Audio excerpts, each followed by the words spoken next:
apa yang berlaku kan. Sebab dia nampak muka pakcik tu macam ada kat atas tadi. Tiba-tiba yang dalam liang ni pakcik tu. Bukan ada rumah pun kat situ. Itu adalah kawasan tanah perkuburan lama.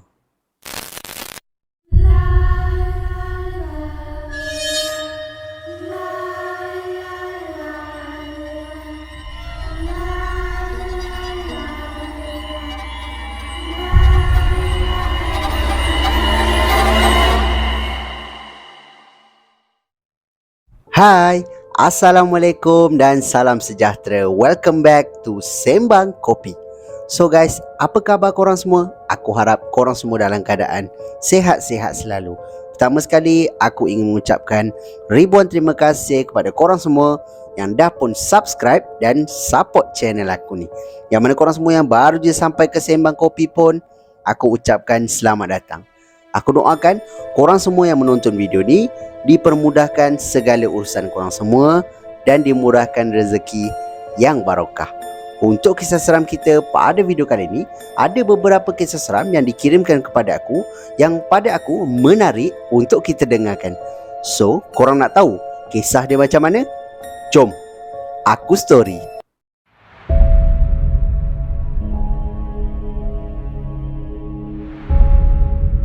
Okey, untuk kisah seram kita yang pertama ni dikirimkan oleh pengirim kita yang bernama Encik Syafi'i. Di mana Encik Syafi'i ni, dia ni tinggal di satu kawasan ataupun kampung yang terletak di negeri Pahang. Di mana nama kawasan atau nama kampung ni tidak dinyatakan di dalam email lah. Dan dia juga nyatakan di dalam email yang dia ni bekerja sebagai guru agama ataupun cikgu lah di salah satu sekolah agama yang terletak di kampung dia. Dan dia juga ada buat kerja sambilan ataupun part time membantu rakan dia yang bekerja sebagai penggali kubur. Dia akan bantulah kalau ada orang kampung dia meninggal, dia akan bantu untuk menggali liang lahat tu. Sebab kawan dia ni tak cukup orang, ada 2 orang je macam tu. Jadi dia bantulah kawan dia ni. Dan dia pernah melalui satu pengalaman seram yang pada dia sangat pelik dan misteri. Dia tak pernah lalui sebelum ni, tapi ini adalah salah satunya pengalaman yang dia kata memang pelik lah, dia kata. Di mana ada satu hari tu, dia ni sedang tidur malam lah So tidur macam biasa. Dia bermimpi dia didatangi seorang lelaki tua. Di mana lelaki ni bagi tahu sekiranya ada orang yang meninggal dalam waktu yang terdekat ni, jangan gali lubang kubur dia ataupun liang lahat tu. Sebab nanti akan berlaku sesuatu yang buruk pada keluarga Encik Syafi'i ni. So Encik Syafi'i ni macam pelik lah kan. Kenapa pakcik ni cakap macam tu? Dia cuba nak tanyalah dalam mimpi tu. Cuma dia kata dia tersedar daripada tidur dia, jam dah menunjukkan pukul 6 lebih. Dia punya alarm pun dah berbunyi lah. Maknanya dah waktu subuh lah kan. So dia pun bangun. Dia kata dalam masa dia nak bangun ni, dia terduduk lah sekejap kan. Dia termenung, dia kata kenapa aku bermimpi macam ni. Dia tak pernah pun mimpi macam tu sebelum ni. So dia kata okey lah, tak apalah, just indahkanlah mainan tidur kan. So dia pun menjalani rutin dia macam biasa, mandi apa semua. And then dalam pukul 2 macam tu dia pun berangkat ke sekolah lah. Jadi dalam pukul 3 lebih dekat pukul 4, dia dapat call daripada kawan dia ni. Di mana kawan dia ni bagi tahu yang ada orang meninggal, orang kampung dia meninggal, tapi bukan orang kampung dia, orang kampung seberang. Jadi Encik Syafi'i ni cakap, kalau kampung sebelah, kenapa nak kena ke bumi dekat kampung dia? Kan? Kenapa tak ke bumi je dekat tanah perkuburan dekat kampung sebelah tu? Dia cakap, kawan Encik Syafi'i ni bagi tahu yang kampung sebelah punya tanah perkuburan ni dah penuh. Maknanya tak ada ruang lagi. So yang ada hanya dekat kampung dia. Jadi karya tu terpaksalah dikebumikan di tanah perkuburan dekat kampung dia ni. So Encik Syafi'i ni kata macam okeylah dia kata. Nanti dalam pukul 5 lebih aku balik. Aku tukar ataupun salin pakaian dulu, baru aku pergi ke tanah perkuburan tu lah. So kawan ni pun kata tak apa sebab aku pun tengah kerja ni, dia kata. Jadi nanti lepas kerja baru diorang pergi. So planningnya nak ke bumi malam tu lah. So Encik Syafi'i ni kata okeylah. Dia pun tutup phone and then dia terfikir kan, macam dia termenung lah sekejap. Dia bermimpi malam tadi yang ada orang cakap jangan gali lah liang lahat tu kan. Tapi dia kata okeylah, mainan tidur lah kan, kebetulan sangat lah. Jadi dia kata okeylah. Dia pun balik daripada sekolah. Dia sampai ke rumah dia, dia salin pakaian. Dia pun menuju ke tanah perkuburan yang dinyatakan tadi. So Sampai je tanah perkuburan ni, dia pun dah bawa lah dia punya alatan apa semua. And then dia berdiri sambil dia tengah menunggu kawan dia ni di atas motor. Dia cakap dia disapa oleh seseorang di belakang dia, di mana orang tu datang daripada arah tanah perkuburan tu lah. Sebab dia duduk menghadap ke jalan besar kan, yang nak menuju ke tanah perkuburan tu. Dia ditegur daripada arah belakang. Dan orang tu dia just cakap, kan aku dah cakap jangan gali lubang kubur orang ni, dia cakap gitu. So kawan ataupun Encik Syafiq ni macam terkejut. Dia bangun tu dia kata, Astaghfirullahalazim, pakcik datang daripada mana? Dia kata, aku dah cakap dengan kau, kenapa kau gali juga? Kenapa kau nak gali juga? Dia cakap macam tu, dengan muka dia yang marah tau. Jadi Encik Syafiq ni makin ke belakang lah kan. Apa masalah pakcik ni kan? Lepas tu dia terdengar ada bunyi motor, ada 2 biji motor dari arah belakang. Jadi dia pun pandanglah ke belakang. Dia tengok kawan dia. Kawan dia dengan seorang lagi lah, orang yang akan gali lubang kubur ni. Dia tengah pandang kawan dia. Dia pandang balik ke depan. Dia dah tak nampak dah pakcik tu. So dia kata, mana pakcik tadi tu kan? Dalam hati dia lah dia kata, siapa orang tua tadi? Tegur dia kan. So dia pun pandang kawan dia. Kawan dia pun cakap kan, Afsal, kenapa? Dia cakap. So dia cakap tak ada apalah. Dia malas lah nak cerita kat kawan dia kan. So okay lah, dia pun start lah gali apa semua. And then dah siap. Malam tu waktu nak ke bumi, Encik Syafiq ni kata dia bantulah untuk masukkan jenazah tu dekat dalam liang. Cuma dia kata waktu dipandang ke atas ni kan, orang di sekeliling liang ni kan berdiri. Salah seorang daripada orang yang berdiri ni adalah orang yang tegur dia tadi, pakcik tu. Sedang tengok dia dengan muka yang sangat macam marah lah tau. Macam muka yang macam tak senang lah. Orang lain muka sedih je kan, macam muka redha je kan. Yang pakcik ni muka dia macam marah, tengok ke arah dia. So dia macam, siapa pakcik ni ya? Dia kata kan, tadi dia baru nampak. So dia kata, okey tak apa. Dia pun masukkan apa semua. Dan Encik Syafiq ini di bahagian kepala, jadi dia kena buka lah tali apa semua kan, kat leher apa semua, untuk letak hidung tu kena dekat dinding liang tu. Jadi waktu dia buka kan, terkejutnya Encik Syafiq ini apabila yang dia nampak dalam liang tu adalah muka pakcik yang tegur dia tadi. Dan muka yang pakcik yang sedang tengok dia tadi, dekat atas tadi. So Encik Syafiq ni macam, Astaghfirullahaladzim. Dia pun tengok ke atas kan. Tengok ke atas, tak ada. Muka pakcik tu tak ada. Maknanya dah tak adalah orang yang dia nampak tadi. So dia kata, apa yang berlaku ni? Dalam masa yang sama dia macam takut pun ya, tapi dalam masa sama dia pelik pun dia. Apa yang berlaku kan? Sebab dia nampak muka pakcik tu macam ada kat atas tadi. Tiba-tiba yang dalam liang ni pakcik tu. So okey lah, dia pun tutup apa semua. And then kambus. Selesai semua bacaan talqin apa semua, Cik Syafiq ni bagi tahu dia pun okey lah. Dia berangkat pergi ke satu pondok untuk simpan lah barang-barang apa semua kan. Sebab barang-barang disimpan, ada store kat situ, jadi disimpan apa semua kan. And then keluarga pakcik ni pun dah mula yang balik. Orang kampung pun dah mula jalan balik lah. Yang ada cuma satu kemah ataupun kanopi lah yang ada lampu kan. So dekat bawah kanopi tu dah tak ada orang. Cuma dia kata dia nampak dekat atas tanah perkuburan ni, ataupun ada atas kubur pakcik tadi tu, ada sesuatu yang menyangkung. Tahu? Tapi menyerupai pakcik tu. Maknanya benda tu menyangkung kan. Tengok ke arah dia dengan muka yang marah. So dia kata, dia pun dalam hati dia pun baca lah. Sebab dia pun cikgu sekolah agama kan. Jadi dia pun baca apa doa yang dia tahu. Dalam masa yang sama, dia rasa macam takut. Bukan takut dengan pakcik tu, tapi apa yang akan berlaku pada keluarga dia. Sebab dia dapat mimpi tau. So dia pun balik apa semua. Tapi apa yang dia fikir tu tak adalah berlaku. Lepas tu tak ada apa-apa pelik pun yang berlaku. Dia pun duduk dengan kawan dia. Lepas daripada kejadian ni, dia pun cerita dekat kawan dia, aku ada mimpi. Aku ada dapat satu mimpi, ada pakcik ni datang kepada aku, jangan gali lubang kubur tu. Dia cakap macam tu dengan aku. Sebab kalau tak, ahli keluarga dia akan dalam bahaya lah. So kawan dia pun cakap, kau pun dapat mimpi tu? Dia kata, kenapa kau pun dapat? Ya, aku pun dapat mimpi tu, dia kata. Sebab waktu yang dia dapat tahu yang ada orang meninggal tu, dia pun terfikir juga, malam tadi aku mimpi ada orang bagi tahu jangan gali. Macam tu lah. So dua orang ni, Encik Syafiq dengan kawan dia ni dapat mimpi yang sama. Dan dikabarkan juga pakcik ni sebenarnya ada membela Jadi mungkin juga benda tu adalah belaan dia ke, kita pun tak tahu. Encik Syafiq ni pun tak tahu. Dia kata tapi tu pengalaman yang sangat pelik lah bagi dia. Dan selepas daripada tu tak ada apa pun yang berlaku kat keluarga dia, okey je. Cuma yelah setan kan, cuba nak memperdayakan kita, di mana dia kata kalau jangan buat, kalau buat nanti keluarga kau mati. Contoh dia cakap macam tu kan. Tapi dia sebenarnya menipu je, dia tak ada pun, benda tu tak ada pun berlaku. Cuma mungkin dia tak nak lah jenazah pakcik tu ataupun tuan dia ni dikebumikan. Wallahualam. Tapi itulah pengalaman yang dikongsikan oleh pengirim kita ni yang bernama Encik Syafiq.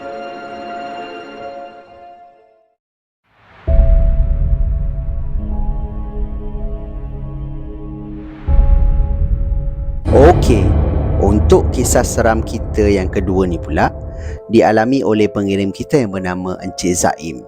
Di mana Encik Zaim ni bagi tahu pada waktu tu dia ni sedang menyambung pelajaran di salah satu kolej yang bernama UiTM Lendu. Dan waktu tu musim cuti, jadi ramai budak-budak yang balik lah ke kampung masing-masing.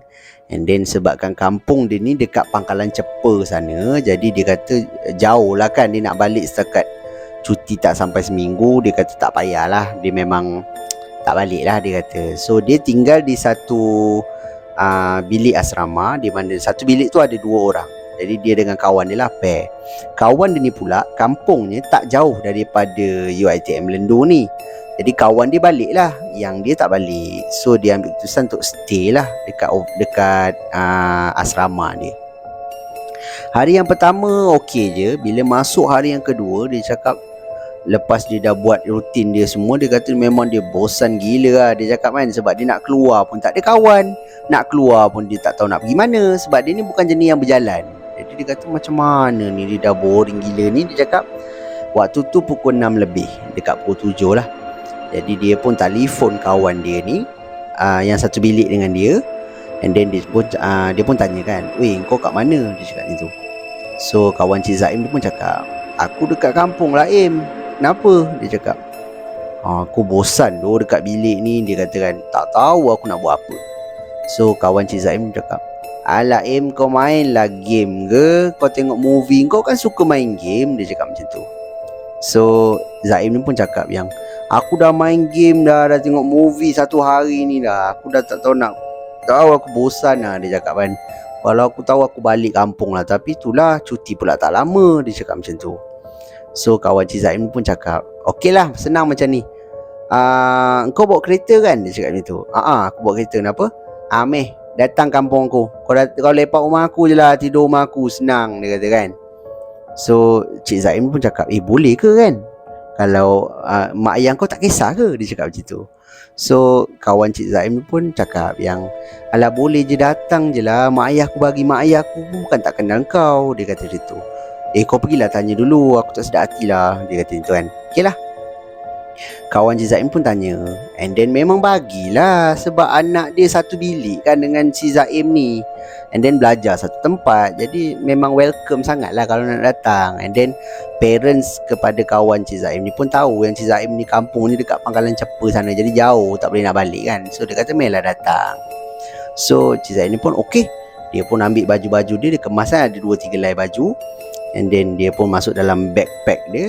Dia pergi ke arah kereta. And then dia bawa lah kereta dia menuju ke kampung kawan dia ni, di mana dia hanya berpandukan pada map je. Sebab kawan dia tu bagi macam location, jadi dia ikut map je lah.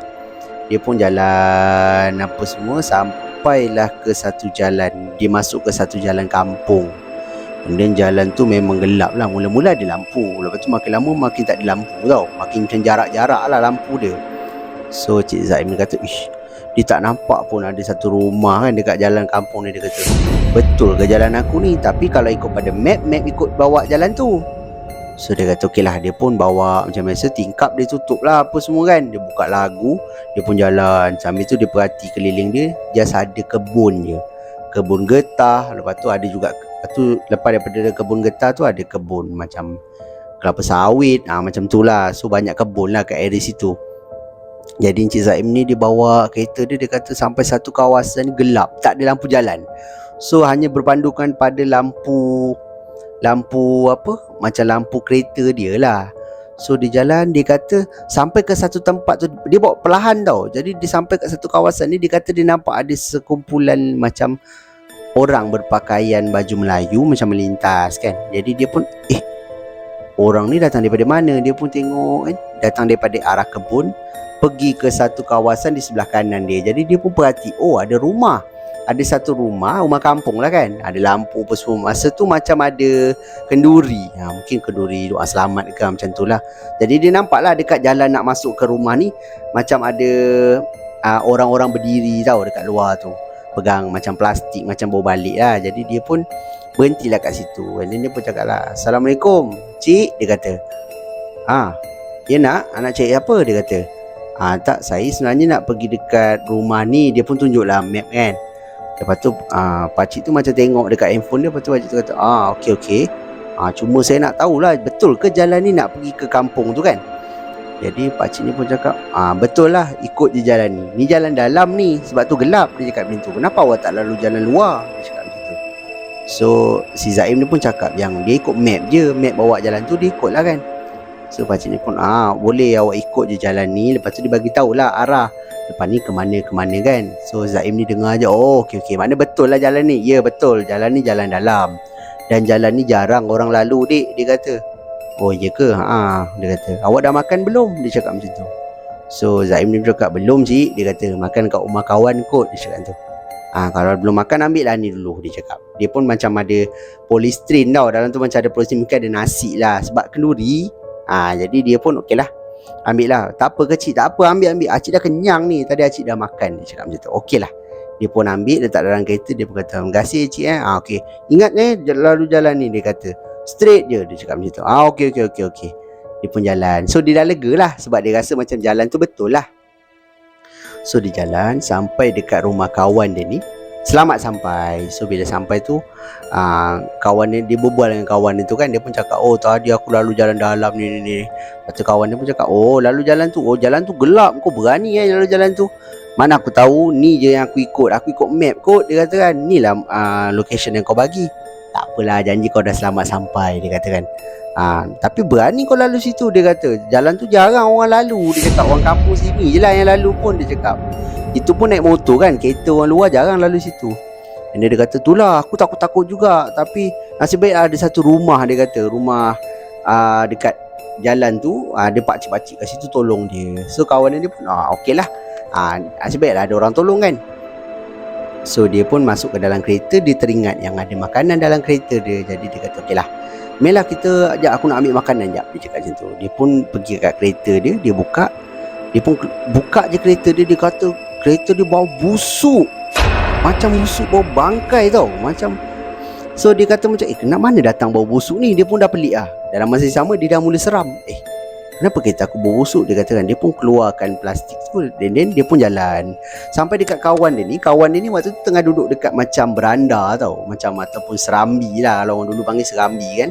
Duduk kat serambi tu ada ayah kepada kawan Cik Zaim ni. Jadi dua orang pun bau macam, apa yang kau bawa ni busuknya? Dia kata tu.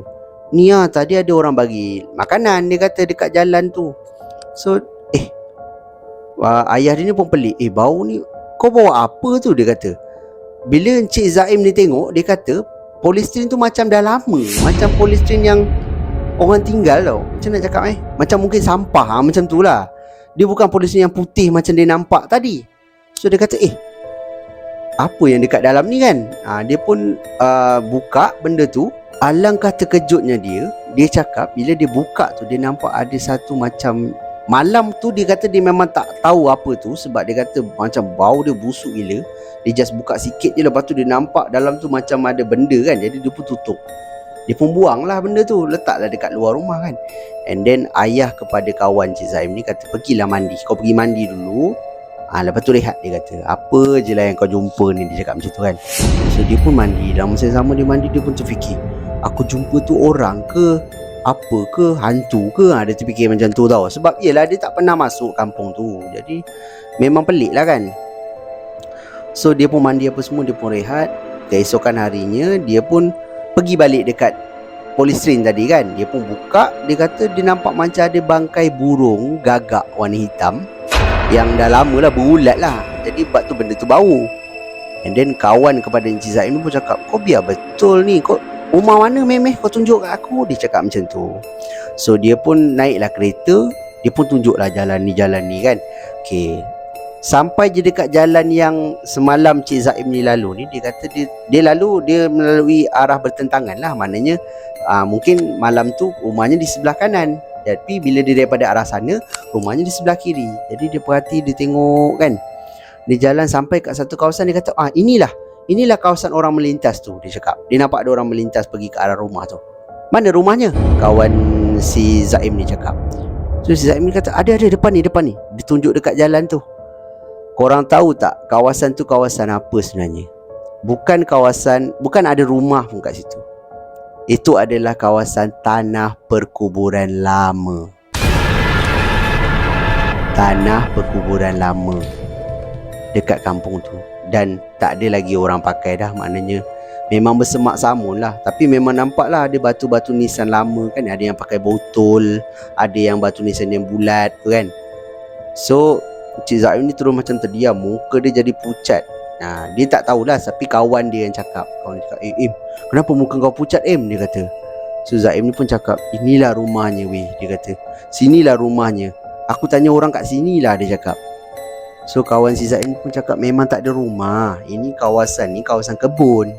And then tanah perkuburan ni pun dah lama, dah penuh dah, tak ada orang lagi tanam kat situ. Dah lah, jomlah kita balik. And then dia pun balik kan. Lepas daripada tu tak ada apa-apa lah yang berlaku. Cuma kisah dia habis kat situ. Cuma Cik Zaim ni kata memang satu pengalaman yang dia kata dia pun tak tahu dengan siapa yang dia bercakap. Apa yang dia ambil tu dia tahulah itu burung gagak mati tu kan.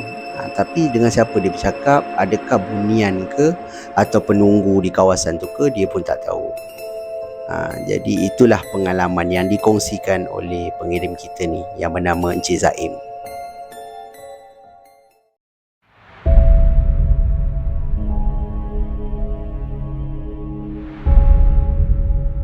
Okey, untuk kisah seram kita yang terakhir ni bukanlah kisah yang di-emailkan kepada aku ataupun dihantar melalui Telegram. Cuma kisah ni aku nak kongsikan pengalaman yang aku sendiri lalui. Waktu tu aku sedang bersekolah lagi. Masa tu aku tingkatan 2 kalau tak silap aku. Di mana ada satu hari tu yang ada salah seorang daripada atuk saudara. Aku boleh panggil atuk saudara lah sebab dia dengan mak aku dia kira pangkat pakcik. Jadi aku kira atuk lah. Atuk saudara aku ni meninggal. Rumah dia dekat Rawang tau. Jadi aku pergilah dengan family aku ke rumah tu kan. Lepas tu ada ramailah saudara mara aku yang lain. And then ada urusan kafan kan apa semua kan. Masa tu kalau tak silap aku jenazah daripada hospital. Dia meninggal sebab sakit tau. Jadi sampai je ke rumah memang dah siap kafan apa semualah. Jadi tinggal solat jenazah je kan. Jadi aku sebab waktu tu aku tingkatan 2, antara boleh katakan cucu saudara yang kira dah besar lah. Jadi aku follow lah sekali. And then sampailah ke urusan dekat tanah perkuburan, di mana waktu kebumikan tu aku adalah tolong-tolong sikit, macam pegang cangkul kan, tarik tanah nak turunkan ke liang tu. Sebab waktu tu jenazah dah dekat dalam lah. Jadi aku tolong-tolong apa semua. And then balik semula ke rumah atuk tu. Ada keluarga dia apa semua kan. Jadi aku pun bersiap untuk balik ke rumah aku lah, dekat area Kundang, Rawang juga, tapi jauh sikit lah daripada rumah dia. Jadi aku dengan family aku balik. Sebab malam nanti aku dengan ayah aku akan datang balik. Sebab ada tahlil kan, kenduri tu. Jadi aku pun balik. Aku salin pakaian apa semua, mandi. And then aku pakailah baju Melayu siap. And then aku pun pergi balik ke rumah tu. Malam tu tak ada apa pun yang berlaku kat sana. Just ada doa selamat apa semua tu lah. Doa selamat, tahlil apa semualah. Dan kejadian seram ni berlaku waktu tu aku nak tidur. Balik daripada rumah atuk ni, aku pun mandi-mandi lah sebab dah pukul 11 lebih waktu tu. Jadi aku pun mandi-mandi, aku pun baring nak tidur. Aku baring waktu tu atas tilam katil bujang tu. Sebab aku kat bilik aku ni tak besar sangat. Jadi dia ada satu katil bujang. Lepas tu bawah dia tu aku letak tilam. Sebab atas katil bujang aku ni waktu tu mak aku susun bantal, toto apa semua kan. Memang banyak lah. Jadi aku malas nak alih ke bawah sebab aku nak tidur kan. Jadi aku just nampak ada satu tilam yang dirikan macam tu. Jadi aku baringkan je, ambil satu bantal aku letak. nak tidur sebab mata dah mengantuk lah pukul 11 lebih. Waktu aku tengah nak tidur ni, aku menghadap ke dinding tau, dinding sebelah kanan aku. Kira aku mengiring ke sebelah kanan. Belakang aku ni kira katil lah. Jadi belakang aku tu betul-betul bawah katil bujang tu. Bawah katil tu gelap lah. Jadi aku pun pejam mata apa semua, aku cuba nak tidur. Tiba-tiba aku macam mamai-mamai ni kan, aku terasa macam ada sesuatu. Aku rasa macam ada benda bijak aku punya tilam. Sebab kita dapat rasa tau, tilam kita macam bergerak kan, macam rendah sikit kan. Tapi nak kata pijak pun tak juga, sebab dia punya rendah tu, mula-mula dia rendah dekat bahagian badan. Lepas tu sampailah ke bantal. Aku rasa kat belakang aku ni macam ada sesuatu yang baring tau. Jadi mungkin benda tu baring lah kot dekat belakang aku. Tapi tak tahu lah baring macam mana. Kalau dia mengiring ke arah aku juga, oi seram tu. Jadi aku dah rasa benda tu kat belakang aku. Aku macam tak pastikan apa yang kat belakang aku ke, ataupun perasaan aku ke, sebab aku nak tidur time tu. Jadi aku cakap, okay, tak apa, aku buat tak tahu lagi lah. Lepas tu yang membuatkan mata aku terbuka bila aku rasa ada macam benda macam bernafas tau. Macam kau rasa nafas dekat leher kau ni. Waktu tu aku rasa macam ada nafas dekat leher aku ni. Jadi aku macam terbuka mata tau. Aku macam Astaghfirullahaladzim, apa kat belakang aku ni, aku cakap macam tu kan. Tapi aku tak berani nak bangun sebab aku takutlah benda tu ada kat belakang aku kan. And then aku cuba macam nak baca-baca apa-apa yang aku tahu. Waktu tu memang aku lupa tau. Apa yang aku nak baca aku lupa. Serius cakap. Sampai aku nak bacakan Al-Fatihah pun waktu tu aku jadi macam blank tau. Sebab kau rasa macam apa dekat belakang aku. Aku lebih berfikir apa yang kat belakang aku daripada doa yang aku nak baca tu. So sampai satu masa aku betul-betul bangun bila aku rasa macam ada kuku yang tak tahulah panjang ke tajam ke, dia macam dekat belakang badan aku tu ada macam menyucuk-nyucuk tau. Waktu tu aku memang bangun lah. Aku bangun, aku pergi ke bilik parents aku waktu tu. Kau bayangkan umur 14 tahun, aku anak pertama tau. Jadi aku paling besar lah. Abang pergi ke bilik mak bapak. Kau bayangkan, aku pun ketuk bilik parents aku. And then bapak aku lah buka time tu. Bapak aku baru bangun tidur mamai juga, sebab dia pun baru balik juga kan. Waktu tu dah pukul 12 lebih. Aku ketuk-ketuk, bapak aku buka. So bapak aku cakap lah, kenapa bang? Abang rasa macam ada baring, ada benda lah baring belakang abang. Lepas tu macam ada benda main kuku dekat belakang abang. Cakap macam tu lah. So bapak aku macam terkejut tau. Sebab aku tak pernah pula bagi tahu bapak aku kena kacau kat rumah. Tak pernah, tiba-tiba kan malam tu kan. So bapak aku cakap lah, kenapa teruk sangat bang? Dia cakap macam tu kan. Tak tahulah bah, cakap abang tak boleh nak tidur, cakap macam tu kan.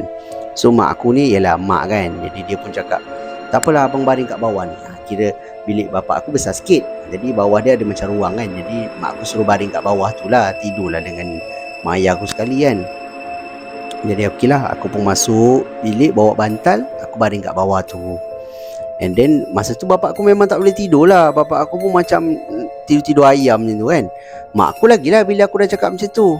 So aku pun nak tidur tak boleh, nak tidur tak boleh. Aku cuba pejam mata juga. Pejam mata kan, baru nak tertidur aku rasa kat kaki aku macam ada benda tau, macam kuku tau, macam main-main dekat kaki aku. Aku terkejut lah. Aku macam terbuka mata. Buka mata aku tengok apa kat kaki ni. Aduh, payah lah macam ni kan. Nak tidur ada benda kacau kan. Jadi marah. Dia mula-mula takut, lepas tu jadi marah. So aku pun buka lah surah macam ayat kursi kan dekat handphone aku. Waktu tu handphone lama lah kira kan, Android tapi lama. Jadi aku letak dekat tepi telinga aku. Aku cubalah tidur. And then waktu aku nak tidur ni, ayat kursi tu padam. Tak tahulah kenapa dia padam. Jadi aku pun ambil handphone aku tengok handphone aku padam. Lah, aku pun on lah balik. Tekan button on tu lama-lama. And then bila dia menyala, aku pun tengoklah bateri kan. Bateri waktu tu ada dalam 70 lebih persen. Maknanya tak mungkin lah terpadam kan. Aku pun buka balik ayat kursi tu, letak balik sebelah telinga. Aku cuba tidur lagi. Cuba nak tidur, tiba-tiba senyap. Kenapa pula handphone aku ni padam kan. Dah 2 kali padam. Jadi mak aku pun bangun. Mak aku duduk tu, mak aku tanya aku, abang kenapa bang? Cakap, kenapa telefonnya? Tahulah padam daripada tadi kan. Jadi fed up tau. Aku pun okey lah, letak je dekat ni. Letak je dekat sebelah kepala aku. Aku pun cuba tidur juga, lelapkan mata. And then aku tertidur. Sampailah keesokan harinya. Lepas tu tak ada apa yang berlaku lah. Cuma lepas daripada tu, waktu mak aku kemas bilik aku, korang tahu tak apa yang mak aku jumpa? Mak aku cakap waktu dia kemar-kemar bilik aku tu, dia kata dekat bawah katil aku tu ada seluar jeans tau. Jadi mak aku pun kata, ni seluar bila lah ni. Mak aku pun ambil lah, nak basuh lah kan. Mak aku tengok seluar tu elok, ada tanah lah apalah tau. Maknanya waktu aku balik nak tukar baju, tukar seluar tu, aku buka tu kan, agaknya aku letak dekat bawah kan. Jadi bila aku buka pintu bilik air tu, pintu bilik air tu tertolak, dia masuk dalam bawah katil ke, aku pun tak tahu. Tapi seluar tu adalah seluar yang aku bawa pergi kubur tu, pergi tanah perkuburan tu lah. Masa aku tolong apa semua kan, so dengar ada tanah kubur apa semua lah. So mak aku cakap, memanglah kena kacau. Elok je seluar tu duduk bawah katil dengan tanah kuburnya lagi kan. So itulah kisah pengalaman yang aku kena. Tapi tak adalah penampakan tu, aku rasa aku tak ingat lah, sebab benda tu dah masa aku tingkatan 2 lagi kan. Aku tak ingat masa aku ada nampak ke tak ada. Aku rasa tak ada. Cuma gangguan tu dekat belakang aku, dekat bawah katil tu kan. Aku tak tahulah apa yang ada ke, sesuatu benda kat kubur ikut aku balik ke, aku pun tak tahu. Sebab yelah, tanah perkuburan ni orang dah tak ada, orang dah meninggal kan, tempat bersemadinya kita di akhir nanti. Jadi tak tahulah kalau ada benda yang ikut ke, wallahualam. Tapi itulah kisah yang aku sendiri pernah kena lah. Aku just nak share dengan korang. So guys, jadi itu sajalah kisah seram kita untuk video kita pada kali ni. So pada pendapat korang macam mana? Dalam ketiga-tiga kisah ni, mana satu kisah yang pada korang paling menyeramkan? Korang boleh tinggalkan pendapat korang di ruangan komen di bawah. Yang mana korang semua yang ada kisah-kisah seram yang korang nak share dengan aku, korang bolehlah kirimkan ke alamat email Sembang Kopi ataupun Telegram Sembang Kopi, di mana alamat email dengan link Telegram aku ada tinggalkan di ruangan description di bawah. So di kesempatan ni aku juga nak mengucapkan ribuan terima kasih kepada korang semua yang sudi menonton video aku daripada mula sampailah ke hujung ni. Itu salah satu cara korang tunjukkan support korang kepada aku untuk aku terus buat video dan menyajikan kisah-kisah seram yang menarik untuk korang dengarkan. Di akhir kata daripada aku, kalau korang suka dengan cara penyampaian aku, korang suka dengan kisah-kisah seram yang aku storykan dekat korang, aku hargai sangat kalau korang boleh bantu aku, korang boleh bantu channel aku dengan tekan butang like, butang subscribe dan butang loceng, supaya korang takkan terlepas apa-apa video yang aku akan update lagi lepas ni. So guys, jadi itu saja daripada aku. Kita jumpa lagi di video yang akan datang. Assalamualaikum. See ya.